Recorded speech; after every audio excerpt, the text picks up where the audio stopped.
Good evening, everyone. Thanks for being with us tonight. I'm Margaret Ann Tarkaszewski, Executive Director of the New Haven Museum.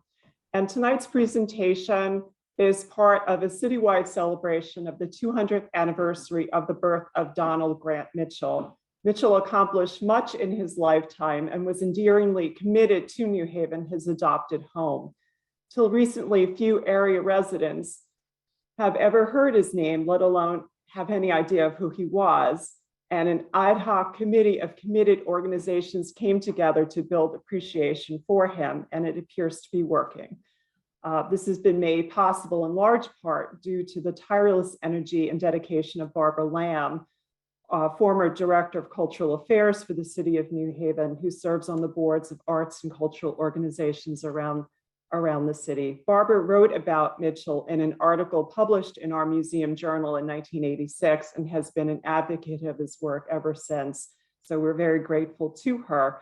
Upcoming walks by the Friends of Edgewood Park and Friends of East Rock Park are scheduled for the coming weeks, and we encourage you to check the website, donaldgrantmitchell.com, for dates and times and registration information.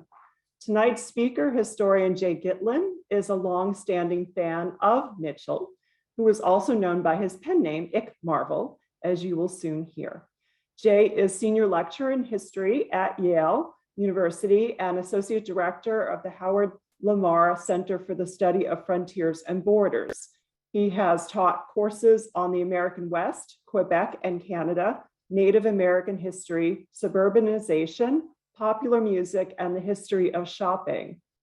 He is currently teaching 2 courses this semester, Quebec and Canada, and Yale and America. His book, The Bourgeois Frontier, French Towns, French Traders, and American Expansion, received the 2010 Alf Andrew Higo Prize for the best book in French colonial history. His recent books include Country Acres and Cul-de-sacs on the rebranding of Connecticut from 1938 to 1952, and French St. Louis, Landscapes, Context, and Legacy. A pianist, band leader, and member of the American Federation of Musicians since the age of 13, he continues to play gigs on a regular basis. He has been an on-camera commentator and consultant for television shows on the History Channel and Connecticut Public Television, including Suburbia, The Good Life in Connecticut, which was nominated for a regional Emmy. Please welcome Jay Gitlin. Thank you, Margaret Ann.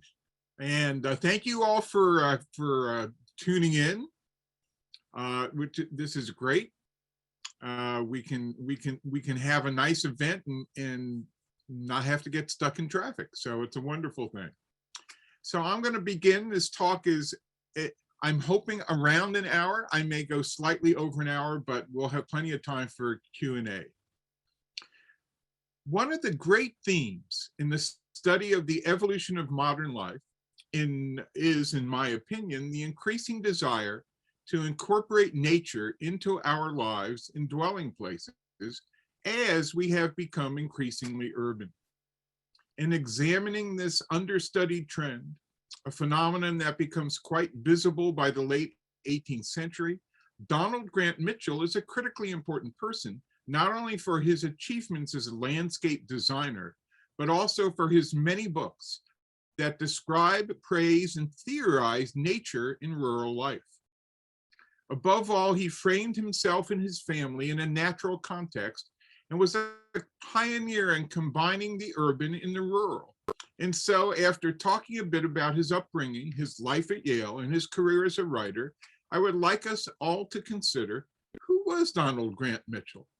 Many of you will think of him as having a lot in common with Frederick Law Olmsted, and that is fair. But I would like to suggest that he had even more in common with Henry David Thoreau, and that is, as New Haven's own Thoreau, Mitchell deserves more attention from historians and the public. That public in the 19th century couldn't get enough of Mitchell, or Ick Marvel, his pen name. A bit later, we will also consider some of the many words we use for the various ways of incorporating nature: parks, yards, gardens, and yes, suburbia. How do we understand the distinctions and similarities, and above all, the connotations and histories of each word? So let us begin with Donald Grant Mitchell before he became McMarvel. He was born, as many of you know, on April 12th, 1822 in Norwich, Connecticut, where his father was the minister of the Second Congregational Church. Donald's distinguished grandfather, Stephen Mix Mitchell, was a jurist and political leader from Wethersfield. He served as Connecticut's senator from 1793 to 1795, preceded in that seat by Roger Sherman, and succeeded by Jonathan Trumbull Jr. After that, he served as Chief Justice of the Connecticut Supreme Court. He had 11 children, including 6 sons, all of whom graduated from Yale.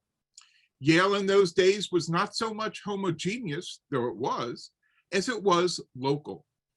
It was primarily a Connecticut school and served as a training ground and gathering place for the sons of both prominent and learned families, such as the Mitchells, but also for those talented lads who came from less prosperous families, such as Noah Webster. Many Yale students came from small towns all over the state, because Connecticut was a fairly rural place, with just a few larger towns such as New London, Hartford, and New Haven. Connecticut was known as the land of steady habits for a reason. The people of the state prided themselves on being industrious and conservative in their religious and political principles. Rural folks, by necessity, have steady habits and must live by nature's rules. Noah Webster's family were farmers from West Hartford, not a suburb in his day, just a hamlet. Ezra Stiles came from North Parish, today's North Haven, where his father was minister.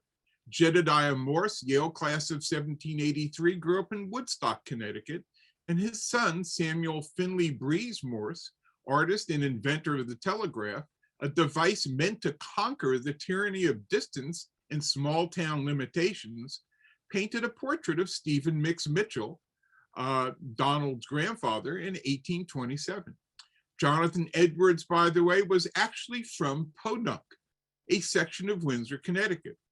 In this rural state, Yale provided a place for such people to mix and mingle. Donald Grant Mitchell entered Yale in 1837. Earlier, he had attended a boarding school in Ellington, Connecticut, run by Judge John Hall, Yale class of 1802. His father, Alfred Mitchell, died quite young in 1831 when Donald was only 9 years old. Not long after Donald entered Yale, his mother, Lucretia Woodbridge Mitchell, died of consumption, or as we call it now, tuberculosis.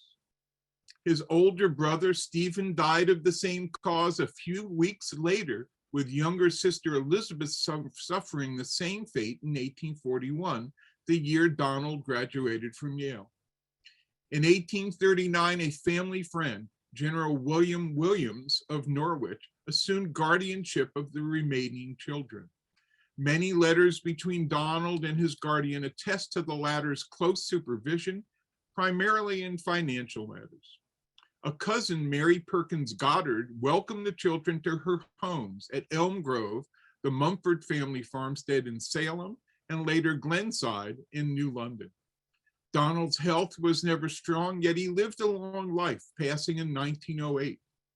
His biographer, Waldo Dunn, suggests that, quote, a seriousness and a gloom from which he never entirely emerged descended upon Mitchell in this period, end quote. Given Mitchell's utter and constant enchantment with his surroundings, I think Dunn is more accurate when he later notes that, quote, Mitchell also knew the compensations of nature and turned to her as to a mother for comfort and healing, end quote. Mitchell seems to have been full of melancholy, a condition tempered by his romanticism. In 19th century terms, he was a dreamer. His years at Yale both reinforced his tendencies and provided intellectual urgency and a habit that would become one of his life's occupations, writing. Mitchell was a success at Yale. Dunn notes that Mitchell bought a horse and buggy to drive home to the farm at Salem, and, quote, after a summer of farm work, he returned in the same way to New Haven and disposed of his equipage, end quote. He won first prize for a Latin translation and apparently enjoyed his studies in Greek with Professor Theodore Dwight Woolsey, later president of Yale, and the namesake of Wolsey Hall. Wolsey's uncle, Timothy Dwight IV, had been president of Yale from 1795 to 1817.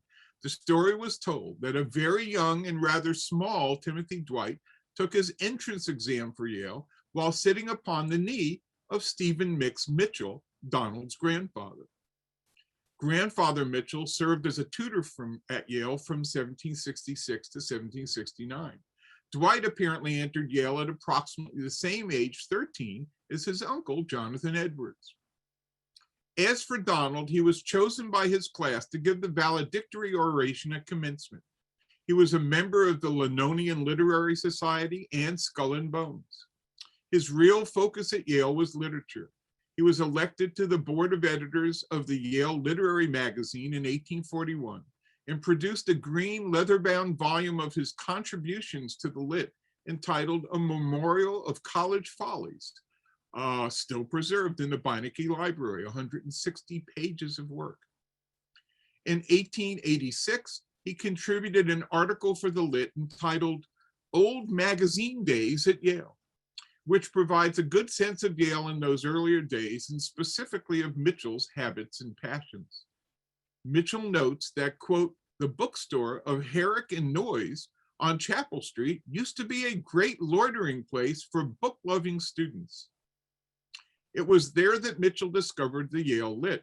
Later, to quote him, at a certain festive occasion at the Moriarty's of that day, abundant manuscripts, and unless I mistake, a bouncing debt and popping of corks produced an irresistible combination of beer and words, end quote.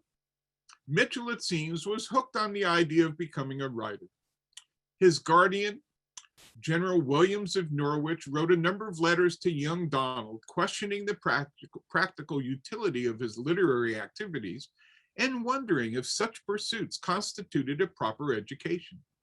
Mitchell defended his choices, ending one letter as follows, and I quote, thus far in answer to your suggestions, and I conclude trusting that you will weigh the ideas suggested not as my own ardent, passionate exclamations, but as statements to be submitted to the sober test of reason, and if they be maimed by a shaft from her quiver, I yield with due submission, end quote. I am guessing that the theatricality of this prose did little to assuage General Williams' misgivings. That said, one can see why young Mitchell created a lifestyle that combined an author's flights of fancy and the daily down-to-earth concerns of the farmer. But Williams should not have doubted the young man's values. In his commencement oration, Donald Grant Mitchell showed himself to be a proper descendant of Stephen Mix Mitchell. In his speech, the younger Mitchell uttered the following words that addressed the political division of his day. And this is a quote, Democrat is becoming the byword for political distinction, and he who dare speak in disrespect of the democracy is a libeler of his country's fame. But while I yet stand within this sacred nursery of truth, I dare to say, and proudly too, that our government is not a democracy. The representative system is the glory of our institutions, a system which, while it designates our legislators as the instruments of power, marks them out nonetheless surely as the men possessed of that intellectual ability which can control the functions of a great government. And it is the submission of the people to the wisdom of their superiors that constitutes the grand conservative principle of our institutions. And the bare fact that such submission is voluntary constitutes our freedom, end quote. And thus the younger Mitchell established his credentials as a solid Connecticut Federalist, much in the spirit of his Puritan forebears and fellow Yaleys such as Noah Webster, who published his great dictionary in 1828 to establish his own authority in the matter of words, their meanings, and the values they should convey. That same year, Yale President Jeremiah Day and professors Benjamin Silliman and James Kingsley, all were known to Donald Grant Mitchell, wrote the Yale Report of 1828, one of the most important documents in the history of American education. The report defended the centrality of the so-called dead languages, Latin and Greek, and the liberal arts. So what had happened in 1828 that challenged these defenders of a traditional authority? It was the election of that dangerous demagogue, Andrew Jackson. Donald Grant Mitchell's address became his first published work. Now, I suspect some of you may be getting a bit impatient wanting me to get on to the Mitchell that interests you. We are almost there. But first, I wanted to place Mitchell within his own times, as he is not of ours. And we must now quickly examine his writing career, especially his first and most important book, his most popular book, as I believe it will help us to understand the pivotal event of his life, the purchase of the farm, his country retreat that he named Edgewood. Like many other Yaleys in every generation, Mitchell spent a number of years after graduating, traveling and trying out various professions, including law, diplomacy, and of course, writing. In April of 1845, he wrote to his guardian, General Williams, about the possibility of selling the family farmstead at Salem. Quote, "I must not think of amusing myself there again. I feel much as if I had been dilly-dallying for years and as if it were time to act," end quote. A year later, after discovering that Washington, D.C. was not to his liking, he published a series of articles called the Capital Sketches in the New York Courier and Inquirer. In addition to providing some modest income, this was the first time he used his pen name, Ick Marvel. The name combined two of the young man's favorite writers, Isaac Walton, author of The Complete Angler, published in 1653, the most famous work ever written about the art and joys of fishing, and Andrew Marvell, 17th century English metaphysical poet. Clearly, the choice of these two literary heroes represented two of his major interests, poetry and fishing, the man of nature and the man of words. But the very idea of having a pseudonym itself suggests that the young man was understanding his own duality, his need to be both an artist and a grounded citizen. His career as a writer progressed the following year when the Harper Brothers published a collection of his essays based on his travels in Europe. Fresh Gleanings sold well, prompting his future publisher, Charles Scribner, to publish a new edition a few years later. Mitchell next gave a series of lectures and had a frustrating experience in self-publishing. After that, Scribner's published the book which would change his life in December 1850, Reveries of a Bachelor. This book sold 14,000 copies in its first year, a major success at that time. It remained in print throughout his life, and the continuing flow of sales for that book and his subsequent books prompted Scribner's to publish a 15-volume edition of the works of Donald G. Mitchell in 1907. Reveries actually appeared in 50 editions apart from those issued by its authorized publisher, including many in foreign languages. The author received fan mail from America and Europe, including letters asking for advice on love affairs and some proposing marriage. One literary historian notes that a French polka was dedicated to Ick Marvel. The book also produced many imitations, including books on bachelors by Herman Melville and Nathaniel Hawthorne. A young Emily Dickinson pronounced it to be one of her favorite books. A favorite with both female and male readers, a young college student named James A. Garfield in rural Ohio wrote the following in his diary in 1854, quote, "I know of no author living or dead that has gone deeper into the fountain of feeling and touched more skillfully the springs of tenderness and sympathy in the human heart than has Donald G. Mitchell, alias Ick Marvel. I have determined to purchase all the books he may ever publish while I live," end quote. So what exactly was it about this book that so excited future poets and presidents alike?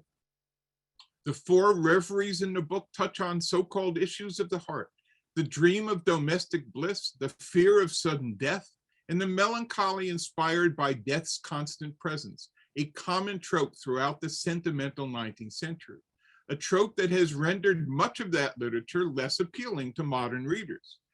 Indeed, a reviewer in H.L. Mencken's American Mercury in 1926, and when I found this, I couldn't resist telling you.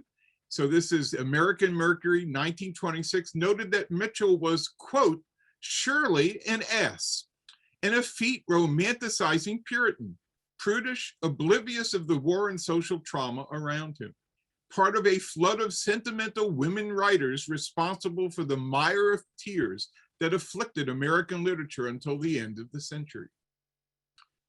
More important for our purposes, the book captured the longings of a bachelor on the threshold of domesticity and the concerns usually attributed to women about life, death, and emotional satisfaction.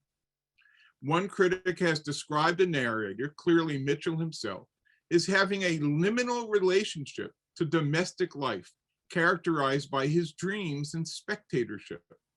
We might oversimplify this by describing it as a commitment issue, a fear of literally crossing the threshold with a bride into their new home.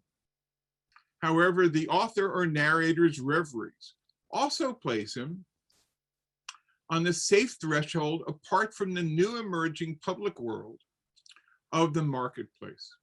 Historian Klaus Hansen has noted that this is precisely the time in America that people were experiencing a shift from the older externally sanctioned authority of stern fathers, ministers, and political leaders to a new world of internalized demands, responding to the modernizing pressures of the capitalist and competitive urban order.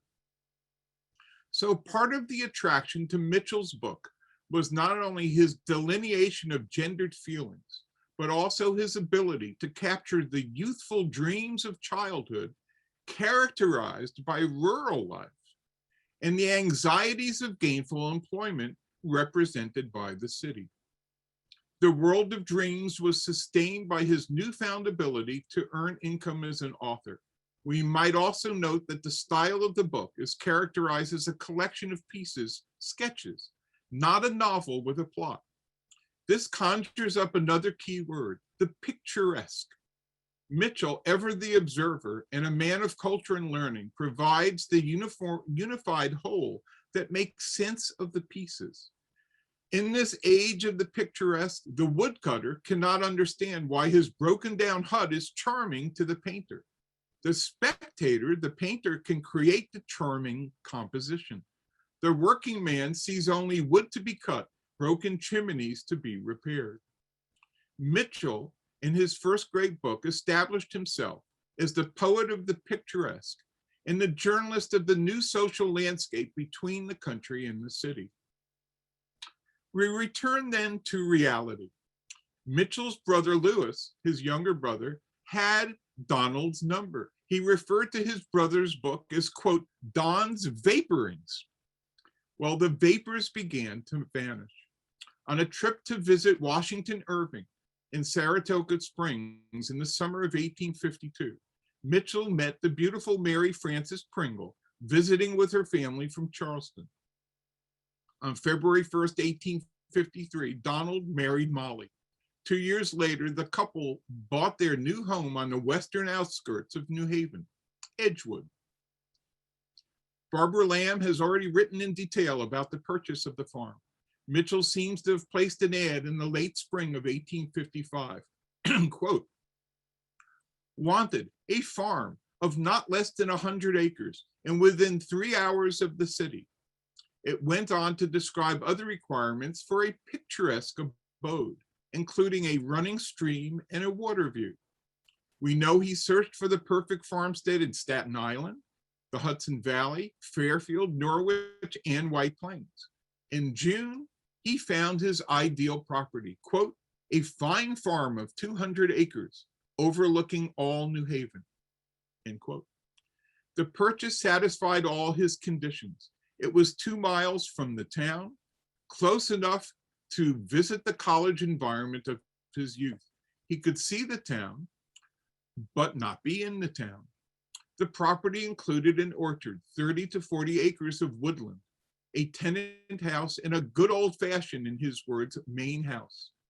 It was a working farm and with a suburban location. Train service connecting New York and New Haven had opened in 1848, and so New York was 4 hours away. Mitchell described the naming of his farm 8 years later in his book, My Farm at Edgewood. And this is a quote from Mitchell. "I can recall distinctly the aspect of the house and hills as they came into view on my second drive from the town. How great a stretch of forest, which lay in common, flanked the whole, so that the farm could be best and most intelligently described, is lying on the edge of the wood. And it seemed to me that if it should be mine, it should wear the name of Edgewood." To which I say, bravo, Donald. The author knew how to create a dramatic scene that would suggest spontaneous creativity from well-rehearsed sentiments and words. Ladies and gentlemen, Edgewood was an intentional choice and a coded word, and his readers at the time knew exactly what it meant. Donald Grant Mitchell, we must understand, was but one of several authors mining the literary and social nuggets to be found in the newly attractive fields of the borderlands.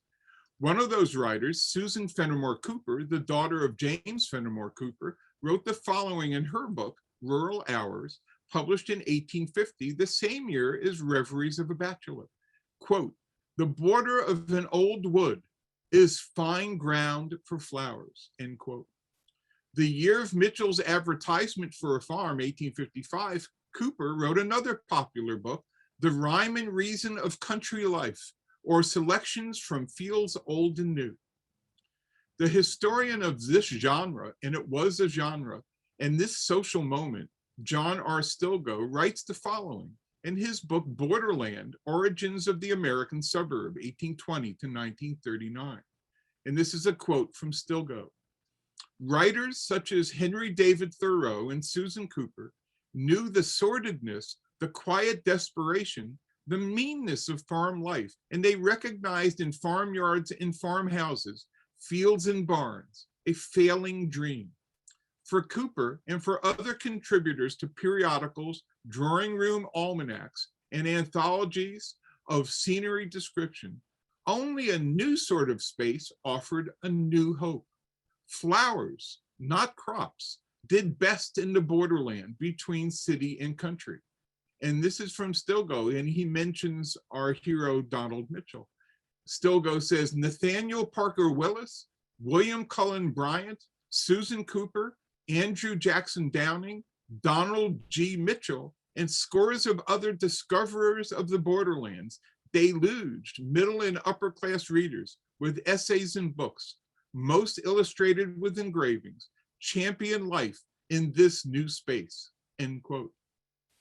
One novelist, Carolyn Lee Hentz, wrote in her 1833 book, Lovell's Folly, that, quote, "The metropolitans, debilitated or disgusted by the heat and confinement of the city, longed for the charmed air and liberal shade," end quote. These new spaces often contain what ecologists recognize as the edge environment or edge effect, which had long been promoted by the native communities of New England. Practicing selective burning, they encouraged the growth of plant sprigs bearing tender leaves and flowers, ideal habitats for a host of wildlife species. Not only flowers and animal species flourished in this edge environment, which, by the way, was often destroyed by intensive agricultural or clear cutting. Such habitats were also ideal for children. This was the implication of Edgewood, and it was understood by his many readers. Edgewood signaled to all of them, this is a habitat for flowers and for children. Mitchell was known to say the following quite often, quote from Mitchell, "Flowers and children are of near kin," end quote. Mitchell, one of the most popular of the borderland scribblers, personified the duality of the new suburban dweller in two key respects. First, he and Thoreau as well preferred to be contextualized and framed by nature, but both needed to commute to the city, where the literary market was centered. As historian Joseph Wood has pointed out, the economic transformation of New England in the 19th century rendered many older villages irrelevant. At the same time, commuter trains beginning in the 1840s allowed some, such as Thoreau's Concord, to become suburbs. This vision, and this is a quote from Wood, this vision of the cityscape in counterpoise with the natural landscape was articulated by Emerson and Thoreau and manifested in the landscape architecture of Frederick Law Olmsted, end quote. We might add also the books and landscape designs of Donald Grant Mitchell. And again, to quote Wood, the encounter of country and city provoked a reconception of place and community that allowed the advantages of the city without living there. Second, is a poet and prophet of the suburban duality, Mitchell glorified the option of having an extensive library in which to read, meditate, and enjoy the afternoon sun in every season. He described his beloved library in 1876 as having, quote, 2,500 to 3,000 volumes, being fullest in medieval history, encyclopedias and dictionaries, and work relating to art and agriculture, end quote. At the same time, he could watch the corn grow and go fishing at his leisure. The irony here is that Mitchell was able to monetize, to some degree, his identity as a borderland or suburban author and have a career as a professional writer and editor. But more so than many of the other writers, Mitchell was truly a small town son of rural America, and that is part of why I find him so fascinating. Donald Grant Mitchell represents a movement, a force that we have overlooked. The dominant narrative of suburban history still follows the path of the great Kenneth Jackson, who emphasized urban decentralization and the rejection of the city by more affluent residents of this new periphery. In this sense, suburbs were always characterized, or have always been characterized, by the urban perspective. They were less than urban or suburban. In a recent essay I wrote for the Journal of Urban History, I reviewed a new history of Brookline, Massachusetts by Ronald Dale Carr that emphasizes the perspective not of the city, but of a formerly rural place, Brookline, whose residents began to experience nostalgia for nature and open space as the last farms disappeared and were subdivided in the 1890s. Small wonder that they were replaced with streets named for trees, such as maple, elm, and oak. Not surprisingly, it is Brookline where Frederick Law Olmsted established his home and office as a landscape architect in 1883. Parks and curvilinear streets would address the loss of working farms. In that same essay, I reviewed a recent book by Todd Michney entitled Surrogate Suburbs, Black Upward Mobility and Neighborhood Change in Cleveland, 1900 to 1980. Michney notes that African-American families had more access to homeowner loans, often private loans, and outlying neighborhoods than has previously been realized. He also observes, quote, that a significant number of upwardly mobile Black families moved to the urban periphery from rural areas of the South and were looking for neighborhoods that still retained those qualities, places where one could supplement the family income by raising garden vegetables and chickens, end quote. And so it is, I mention this because Mitchell, I believe, represents a factor we have missed, the desire of rural, small town folks to keep that context, even as they must move to urban areas for economic opportunities. Mitchell's biographer, Waldo Dunn, observed that, quote, the master of Edgewood was not a mere book farmer, or as we might say, a gentleman farmer. Clearly, Mitchell did work with his hands and hoped all along the farm would be self-sustaining, even profitable. Alas, it was not. As Barbara Lamb has observed, Mary Pringle Mitchell was forced, quote, to sell a number of the family diamonds from her dowry to keep them afloat after purchasing the farm. Although he was not a successful farmer, Mitchell retained the values of his youth, despite his borderland dreams. In an introductory to an unpublished manuscript in the Mitchell papers in the Beinecke Library, Mitchell comes the closest, I believe, to defining himself in the context of Edgewood. He writes the following, quote, I have undertaken this book for the benefit of those who love the country and its occupations, whether as farmers, horticulturists, or that nondescript class who choose to blend the quietude of a rural home with the fatigues of business hours in the city. Here is the classicist defining people by their virtue, or as the Greeks would have said, arete, their skill in their occupation. Was Mitchell in fact a farmer? The evidence suggests he was not. He relied on a tenant farmer and other laborers, the names of whom are hard to find in his books. In a brief section on laborers in My Farm of Edgewood, a book dedicated, interestingly, to his rather practical guardian, General Williams, back in Norwich, Mitchell notes, quote, there lived some 20 or 30 years ago in New England a race of men, American-born, who have gone through a 2 winters course of district school ciphering and reading with cropped towheads, and they became the most indefatigable and ingenious of farm workers, end quote. Alas, he continues, quote, the inferior but necessary labor of a farm must be performed now in the majority of cases by the most inefficient of Americans, that is, the rawest and most uncouth of Irish or Germans, end quote. Donald Mitchell was not a farmer, nor was he a horticulturist or urban gardener. He was rather of that, quote, nondescript class who chose to blend the two dualities, rural quietude and the business fatigue of the city. In that rural quietude, he remained, we must admit, a stolid, old-fashioned, and prejudiced Yankee. Called to generate income with his words and his appreciation of the picturesque, he turned to editing a magazine called Hearth and Home, and for several years at a much-needed salary of $5,000 a year, he had a job that required him to commute 3 days a week or more to New York City.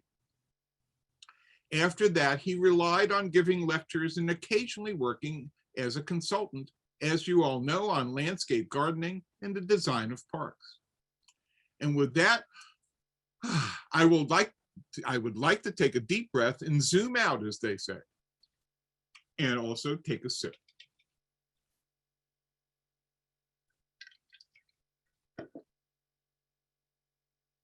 In the 19th century, there were various ways of incorporating nature into this urbanizing world, several of which Mitchell pushed forward. I think it is worthwhile to explore these various ways of greening growing towns, because these ways have distinct histories and connotations. This, for me, is the last piece of today's puzzle. So let us look at the following: the yard, the garden, the park, and the farm. The Indo-European word ger, meaning enclosure, is the source not only for the word yard, but also for garden and garth, a small grassy quadrangle intended for contemplation in a monastery. The yard is especially relevant to the American experience because of the prevalence of one-family homes in our relatively recent rural past. Landscape historian Paul Groth has clarified the terminology. He tells us land set aside to build a house is the lot. The space left over after the house is built is the yard. In his book, From Yard to Garden, The Domestication of America's Home Grounds, Christopher Gramp observes that many conditions have shaped the evolution of the yard, including real estate practices, zoning, and the emergence of various municipal services, including gas, electric, sewers, water, and trash collection. The rural American yard might consist of a barnyard, a vegetable garden, and a dooryard, usually a scrubby area for tools, and perhaps a cowshed. As America urbanized and grew denser, small yards for row houses were often characterized by pools of water, trash, and laundry lines. Experts such as Frank Jessup Scott in his 1870 book, The Art of Beautifying Suburban Home Grounds, and also magazines such as Better Homes and Gardens, advertised lawnmowers and grass seed to a new American, which led to a new American style known as, quote, lawn and foundation planting, or the front yard beautiful. And this occurred in cities and suburbs alike. After World War II, the popularity of residential swimming pools and trends in warm weather states such as California led to a new conception of the backyard as an outdoor extension of the home. The American yard then became an utterly private way of incorporating nature. So the yard is very American. England, by way of contrast, had a strong horticultural tradition. Gardens, known variously as city gardens, town gardens, and fourth-rate gardens, were planted in small, diminutive spaces. Thomas Fairchild's book, The City Gardener in 1722, exhorted Englishmen everywhere to raise their standards, for the city was becoming more crowded, and gardens were necessary, quote, providers of air, sunshine, and the goodness and richness of the natural world, end quote. London, beginning in the 17th century and accelerating in the 18th century, experienced a growth spurt in population and land area.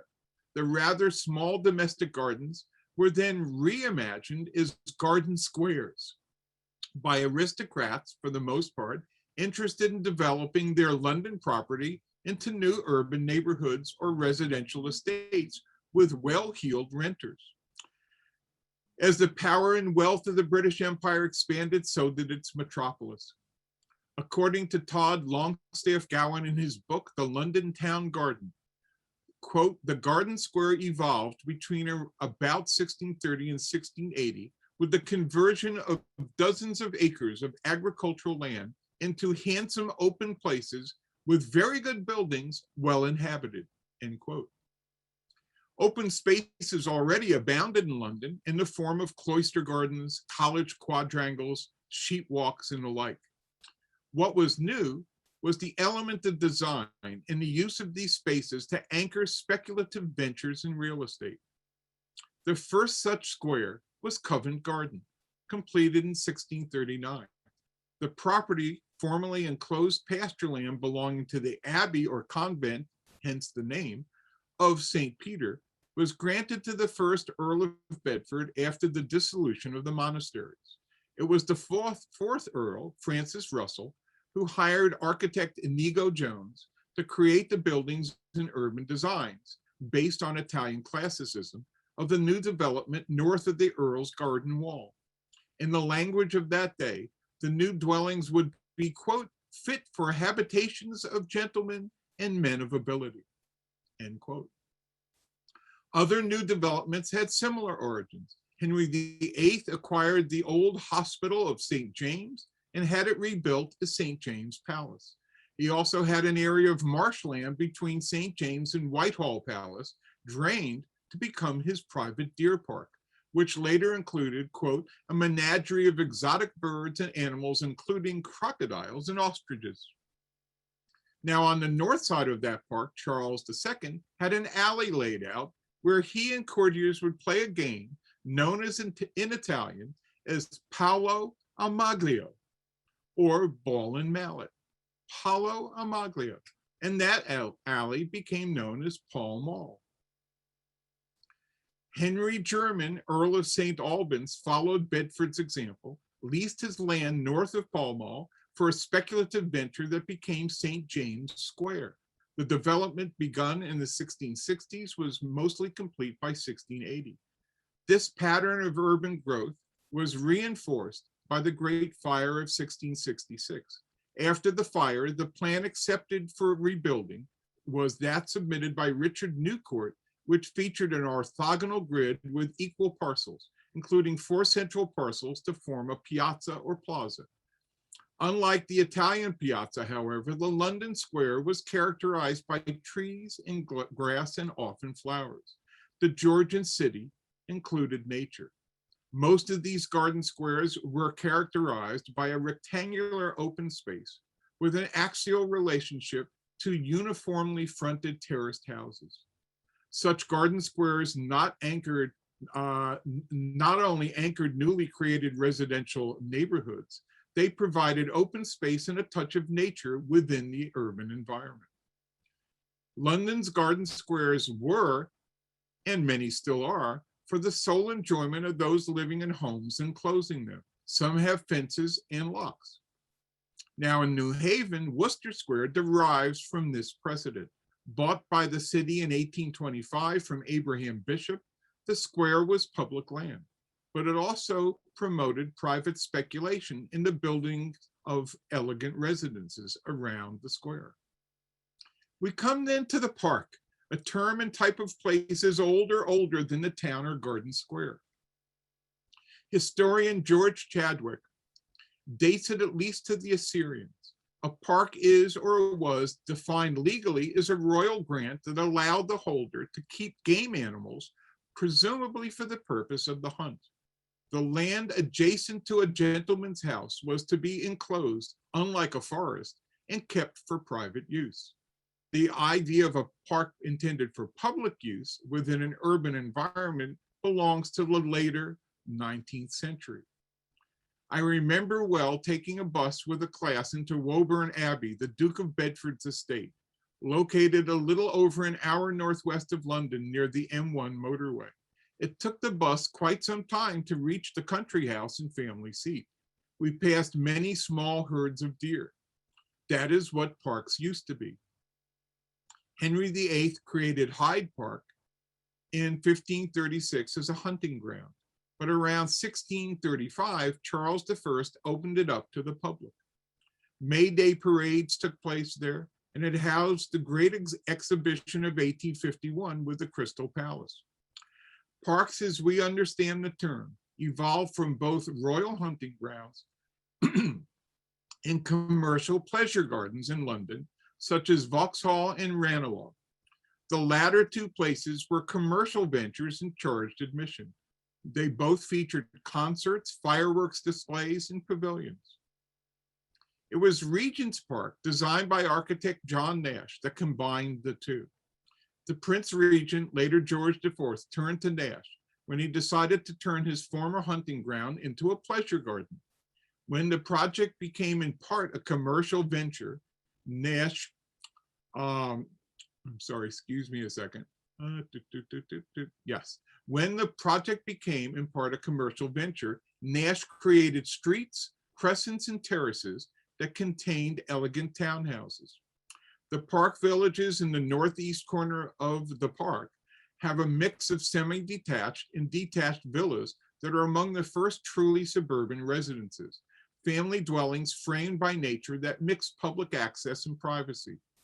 The park also contains classical facades and curvilinear roads that allow picturesque scenery to be viewed at the speed of a horse-drawn carriage. A model for both later Victorian suburbs and public parks, Regent's Park contains a canal, gardens, playgrounds, and the London Zoo. In creating the park, Nash combined the beautiful landscapes of Capability Brown and Humphrey Repton with belts of trees, artificial rivers, and sweeping views, but also the picturesque principles articulated by Uvedale Price in 1794 in his book, Essays on the Picturesque. And that is a roughness, a sudden variation in irregularity. So what had begun as, quote, the garden city for an aristocracy became a model public park, although still crown property. The evolution took time. One member of the aristocracy remarked about a former royal park in Kensington, quote, for some years, that lovely garden has been annexed as a middle-class rendezvous, and good society no longer goes there except to drown itself, end quote. The final piece in creating the park as we know it was suggested by a parliamentary report on public walks in 1833 issued by Parliament, which urged the creation of, quote, places of exercise for, quote, a rapidly increasing population lodged for the most part in narrow courts and confined streets, end quote. New pedestrian lanes would provide recreations in the fresh air, promote public health, and address the growing concern in Victorian London over social unrest and crime. Donald Grant Mitchell understood such concerns. The following statement comes from an unpublished lecture he gave on parks, and I think you will recognize the Mitchell we are celebrating. This is Mitchell's words. Certain it is that the more we multiply their exterior attractions, which give enjoyment and sense of ownership to all classes, the more we kindle their pride of township, which makes every inhabitant a better citizen, if not a better man, end quote. And so we have these distinct ways of incorporating nature into the urban environment. The yard is an extension of the home. The garden square becomes a way of defining a neighborhood and sustaining real estate values. The park, ironically, evolves from a royal privilege incurring the pastimes of the aristocracy, such as hunting, to a public amenity characterized by urban uses of open space and greenery, such as long walks after eating a sandwich at Nika's. Donald Mitchell was involved, as you all know, in designing New Haven's parks, notably the picturesque East Rock Park. Mitchell's other important contribution was to validate and encourage a fourth way of bringing nature into the metropolitan region. Some have described this way as rus in urbe, or the rural in the city, and I have restated this as the suburb within. Our parks, of course, provide views of picturesque nature. That was necessary, but not sufficient for Donald Mitchell. He conceived of rural and urban as lifestyles or occupations, and he needed to have both. Hence, he had helpers grow and maintain his cornfields while he went fishing or read books in his library. My parents, both from a small town in upstate New York, bought a house in suburban Long Island where my dad, a science teacher, could take long walks in the woods, play catch with me, or read books. And we always had a small patch of corn. Yards, garden squares, parks, and suburbia. All these ways of holding on to nature have distinctive histories and all evolved as responses to urbanization. Donald Mitchell was both a designer of parks, a poet of the picturesque, and also a prophet of the suburban, a word he used often. In addition, he was an early commuter. So let us end with Mitchell's own thoughts. In his book, Wet Days at Edgewood, he describes perusing his favorite Roman authors, ever the classic language person, his favorite Roman authors, including Marcus Terentius Varro, who wrote a book on agriculture called De Re Rustica.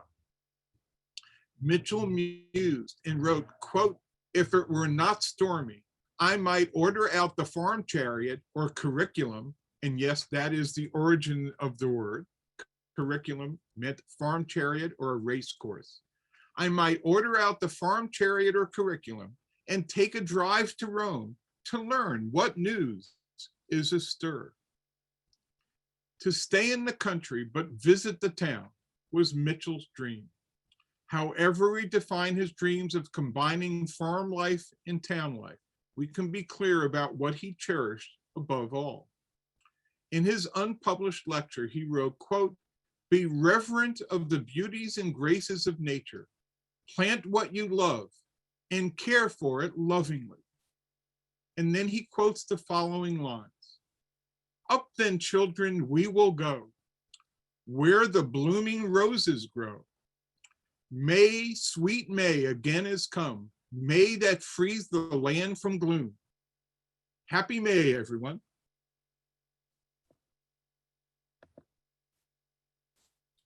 Thank you, Professor Gitlin. That was very, very interesting. And I just want to reach out to our audience and ask if they have any questions. They can post them in our chat. And I guess my question is, was there any other areas that Donald Grant Mitchell worked on getting suburbia into the town, or was it just primarily New Haven? No, it was primarily New Haven, and obviously the west part of New Haven today, you know, where Edgewood Avenue goes, and of course Westville. But at some point, somebody, perhaps Barbara Lamb, and maybe I will join her. I think it's possible to explore other areas that begin in a very similar way, like Spring Glen in Hamden. And how did you come to focus on Donald Grant Mitchell? What was it about him or his story that attracted you? Well, I could tell you, and I might give a little plug to something here. So I have about 4 or 5 of Donald Grant Mitchell's books, Ick Marvel's books, including also the biography of him written by Waldo Dunn. In fact, the copy I have was given to someone by his 2 daughters. And I can tell you, by the way, that I got them all at Whitlock's Book Barn in Bethany. So if you're looking to purchase a book by Donald Mitchell, that's a good place to look. And so I started reading this book and some of his other books, and I realized this guy, if I'm trying to understand the origins of suburbanization, which is part of what I've been trying to do, this is part of a longer project on revisionist essays in suburban history, which I'm calling Beyond the Cul-de-sac. So I felt that he was an early theorist of this. You know, he is somebody who understood this. And I think most of it, and maybe it's because my parents were both from a small town and we're kind of rural people in many ways. And even though when they moved to Long Island, as they did, that was a compromise for them. And they still wanted to be rural people. My dad wanted to walk in the woods all the time. So I understood this desire, and I felt like this is something that historians have not really delved into. We understand that the 19th century was this great century of suburbanization, but I think going with this, again, is this idea that you need to bring the country with you. You need to bring nature with you. So that was my motivation, and I discovered them by going to Whitlock's. We have somebody who wanted to know if Mitchell, who liked to fish, actually did fish in Edgewood Park. Yes, he loved to fish. He fished I think he spent more time fishing than he spent writing. You know, it's clear from his letters that he went fishing all the time. And you had mentioned about a book that you had written or you are writing. Would you like to speak a little bit about that? The suburbia one? Well, I will show this. Thank you for asking. The people in the Acorn Club will be very pleased. So yesterday I happened to be in Beinecke Library, and one of the boxes of Mitchell's papers contained the card catalog that he made himself. It was like he filled out cards. He drew them all by hand, and he made cards for all the books he owned in his personal library. And on the so I was looking at this, it was kind of fun to see. On the very top of the stack, the very first card was publications of the Acorn Club. And thereafter were all the individual volumes. So he purchased every volume issued by the Acorn Club. Well, folks, the Acorn Club still exists. It exists to promote Connecticut history. I happen to be a member, and I edited their last volume. So if anybody is interested, here is the last volume, and it's called Country Acres and Cul-de-sacs. And it's primarily a collection of articles taken from Connecticut Circle magazine from 1939 to the mid 1940s. And in the introduction, I talk about the transformation of Connecticut due to the hurricane of 1938 and the opening of the Merritt Parkway, and how these two events kind of transformed the state. So if you're interested in this book, I'm sure there will be copies at the bookstore and a gift shop in the New Haven Museum, or you can go out to Whitlock's. And thank you for asking. We have someone who'd like to know how and when did Edgewood Farm become Edgewood Park? These are wonderful questions. Is there any way we can get Barbara Lamb to join us in this discussion? Because Barbara knows so much more about this than I do. Is that possible? Barbara, can you give the answer to this? I want to say it was in the late 70s or 1870s or early 1880s. Did Mitchell open his farm to the public for walks? I believe he did, but again, Barbara, if you're there, correct me if I'm wrong. We have someone else who's asking, how did Mitchell's concept of nature compare or contrast with that of prominent contemporaries like John Muir and John Burroughs? That's a very interesting question. I would say this, I think they're different. John Muir was really, he too was a sort of a theorist and a poet, but I would say not so much of nature per se as Donald Mitchell thought of it, but of what we would call the wilderness. So he was for undeveloped nature, okay? And so he's really a prophet of that. The wilderness is very different. Donald Mitchell was not about the wilderness. He was about nature as it is used, nature as it provides the employment. He was coming from a farm background, a rural background.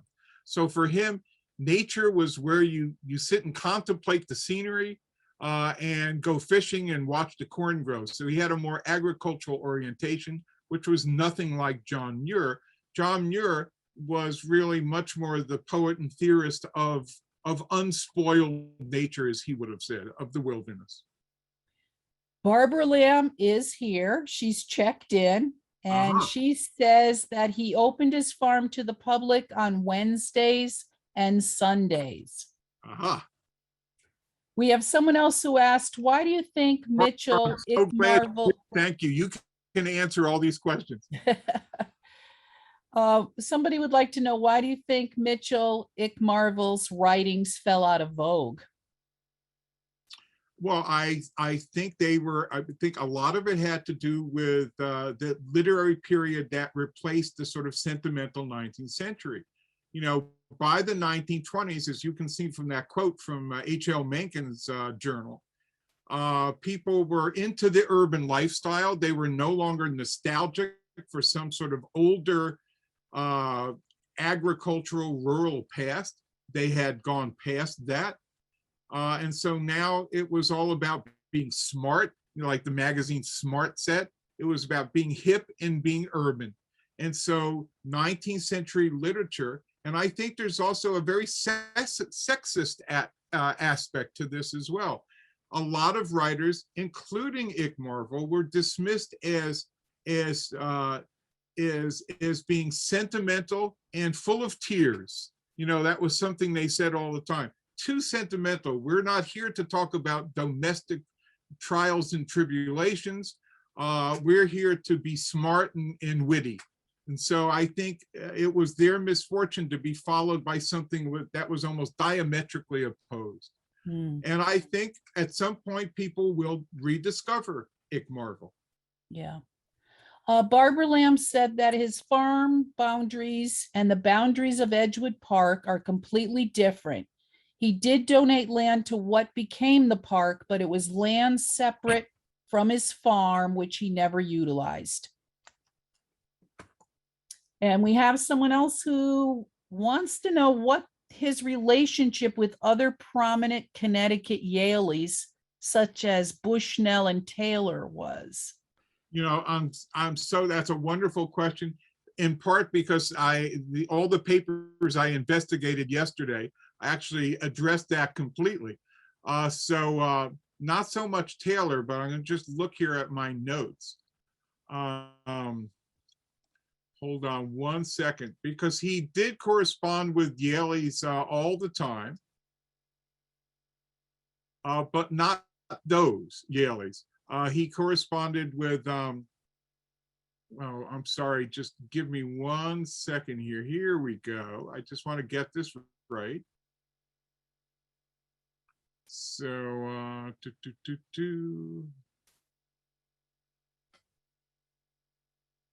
And just for our audience, we have posted a link for the materials that are in the collection on Edgewood Park at our museum. Yeah, so he, one of the people he corresponded with was Noah Porter. Later, when Noah Porter was the president of Yale, and they would exchange notes about the walks that they took. And I read a note from Noah Porter that he had just climbed to the top, as he called it, of Meriden Mountain, which was a 12-mile walk. So he corresponded with some Yaleys. He also had a very affectionate correspondence with Lydia Sigourney, known as the sweet singer of Hartford. She was not a Yaley, but she was a fellow author, and she had also been born in Norwich. So he had a close circle of friends and a number of Yaleys that he did correspond with. I hope that answers the question sufficiently. And Stephanie has posted what our executive director had mentioned in your introduction about learning more about Edgewood Park and Mitchell on the history walk in the park on Saturday, May 14th at 4 p.m. They're leaving from the gazebo in Edgewood Park, which is near West Rock Ave and Whaley Ave. And Professor Gitlin, if members of our audience have any further questions, how can they reach you?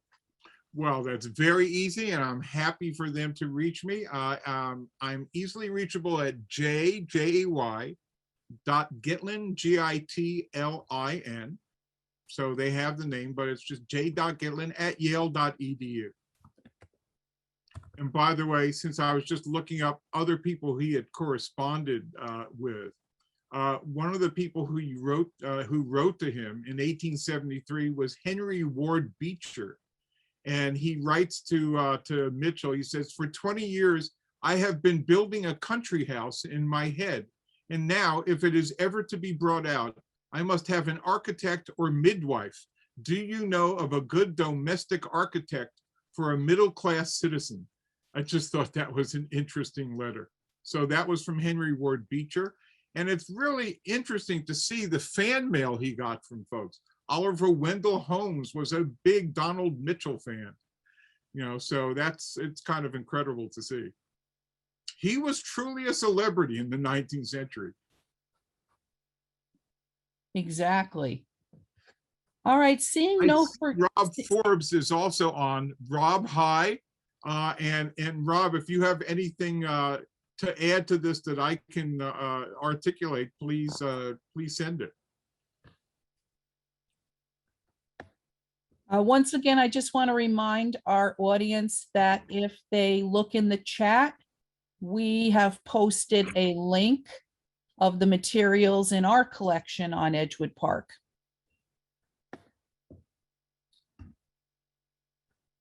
We have Helen who's asking, did he correspond with Olmsted? That's a wonderful question. I've been looking for it. I have not yet found correspondence with Olmsted. I can't imagine that he didn't correspond with Olmsted. It seems too natural. He worked with Olmsted, so there must be correspondence between them because they did work together on projects. Barbara, have you come across some letters between them? Barbara has posted that he edited a magazine with Harriet Beecher Stowe for several years called Hearth and Home. Mm-hmm. She has not found any evidence of his correspondence with Olmsted. Yeah, I haven't yet either, but I'm still looking. So, having seen, I don't see any further questions. Do you have any final words? No, I don't, but I can tell you that Barbara and I had a nice conversation on the phone earlier today. And we are hoping that we can put together a panel, perhaps at the Beinecke, later on this year, that can address various aspects and maybe include and probably have more about the landscape architecture, but we're hoping to address more of this. Today, I want to give a certain kind of orientation about Mitchell himself and a kind of overview, but I think we will get more into specifics, hopefully at a panel later this year. Sounds wonderful. I just wanted to thank you again for joining us. It was a very, very interesting presentation, and we've had lots of good feedback.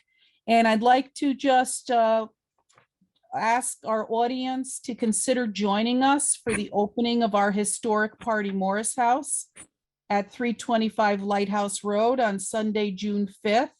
We will be having a flag raising, and we also will be hosting neighborhood author Colleen Alinsky. She'll be sharing her book, A Wolf Named Elvis, at 2 p.m. So, can I add one fast thing? Sure. Notice that one of the people in our audience is one of my favorite people, Phil Langdon. And I'm so glad that he could join us. And Phil, shout out back to you. And if you haven't read any of Phil's books, please do, because he's a wonderful writer and he writes so well about place. And in the end, I think that's where we're all interested. How do we create place, and how do we provide a home for not only ourselves and our families, but for our community? And that's the sort of underlying thing that pushes us on in this. Well, Phil has actually shouted out in the chat and said that it was a terrific presentation and he learned a tremendous amount, and he's saying thank you. Oh, thank you, Phil.